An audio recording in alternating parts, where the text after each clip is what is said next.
તો તમે સાંભળી લો ગાળા પટેલ, 3 ગામડીના ધણી થઈને 1 ગામડી દઈ દેવા માટે મનની મોટપ જોઈ. તમારા પાયની 100 હાથીમાંની 50 હાથી દઈ દો તો હા કહું છે જીગર. એમ દરબાર ન થવાય.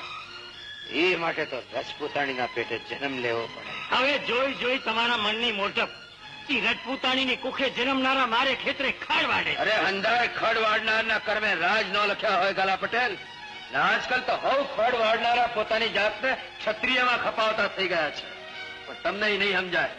તમે ક્યાં રાજવીર છો? બોલીને બસમાં રાખો ઠાકોર. તમારા જેવા કઈ ગ્રાસિયાઓના ગ્રાસ છો ખરીદી લેવાની શક્તિ છે મારામાં. 3 ગામના ધણી થઈને તમારી જાતને રાજવી ગણાતા હો તો તમારા જેવા રાજવીઓનો તો મહારાજા છે. લક્ષ્મીના ઘમંડને છતો કરવા સરસ્વતીને ન લજવો પટેલ. માત્ર પદી આવવાથી લોહીમાં ખાનદાની નથી આવી જતી. માત્ર એટલું સમજો કે તમારો કૂદકો લક્ષ્મીના બળ થકી, ત્યારે અમારી તાકાત ઈશ્વર દત્ત છે. ઘમંડી માણસ, કોક દિવસ સામ સામે થયા તો દેખાડી દઈશ કે મોટો કોણ, હું કે તું. એ દિવસની હું વાટ જોઈશ.